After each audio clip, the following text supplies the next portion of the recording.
Assalamualaikum warahmatullahi wabarakatuh. Selamat pagi adik-adikku. Apa kabar? Semoga baik-baik saja. Tetap patuhi protokol kesehatan supaya kita dapat bertemu untuk belajar di sekolah. Baik, hari ini kita akan mempelajari satu materi, yaitu materi teks eksplanasi.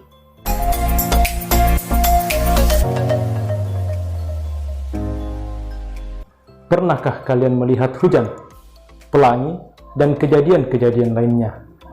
Nah, jika kejadian itu diceritakan dalam bentuk teks, maka itulah yang disebut dengan teks eksplanasi. Jadi, teks eksplanasi adalah teks yang berisi tentang proses mengapa dan bagaimana kejadian-kejadian alam, sosial, ilmu pengetahuan, dan budaya itu terjadi. Yang pertama, struktur teks eksplanasi. Struktur atau tahapan dalam teks eksplanasi terbagi menjadi 3 tahapan. Yang pertama, identifikasi fenomena. Yang kedua, rangkaian kejadian. Dan yang ketiga, ulasan atau biasa disebut dengan review. Identifikasi fenomena. Bagian pertama teks eksplanasi ini memuat gambaran umum tentang hal yang akan disampaikan atau mengidentifikasi sesuatu yang akan dijelaskan pada teks eksplanasi. Contoh, salju adalah bentuk padat air yang mengkristal di atmosfer dan jatuh ke bumi, menutupi secara permanen atau sementara sekitar 23% dari permukaan bumi. Di dunia, salju biasa terjadi pada negara beriklim subtropis dan sedang. Namun, ada juga daerah tropis yang bersalju, yakni di Pegunungan Jayawijaya dan Barisan Sudirman di Papua, Indonesia. Struktur yang kedua adalah rangkaian kejadian. Bagian ini berisi perincian atas kejadian yang relevan dengan identifikasi fenomena. Contoh, seperti tetesan hujan, kepingan salju mulai sebagai uap air di awan. Ketika awan sangat dingin, uap air ini berubah menjadi kristal es.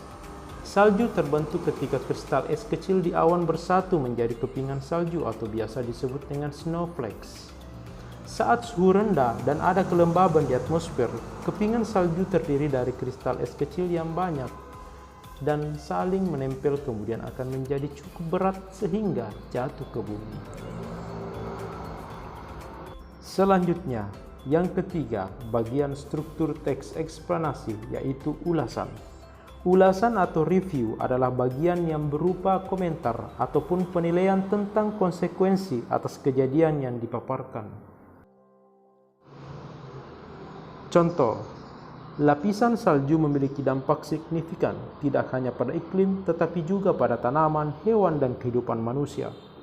Lapisan salju yang tebal menahan panas keluar dari tanah di bawah salju. Salju bekerja seperti selimut untuk menyelamatkan tanaman dan hewan dari kerusakan yang disebabkan oleh suhu beku. Selain itu, salju merupakan sumber pasokan air yang sangat berguna, terutama di negara-negara panas dan kering. Selanjutnya, teks eksplanasi memiliki kaidah kebahasaan. Yang pertama, di dalam teks eksplanasi biasanya menggunakan kata benda yang merujuk pada jenis fenomena. Misalnya, salju. Yang kedua, di dalam teks eksplanasi menggunakan kata teknis atau peristilahan sesuai dengan topik. Misalnya, karnivora. Yang ketiga, teks eksplanasi biasanya mengandung konjungsi kausalitas atau kata penghubung sebab akibat.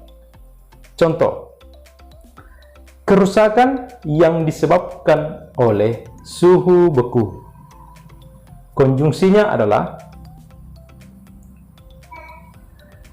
Selanjutnya, yang keempat, biasanya teks eksplanasi mengandung konjungsi kronologis atau kata penghubung yang menggambarkan urutan waktu kejadian.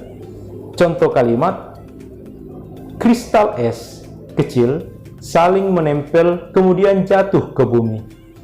Konjungsi kronologis kemudian. Cukup sekian materi kita kali ini. Terima kasih atas segala perhatian. Mohon maaf atas segala kekurangan. Assalamualaikum dan sampai jumpa.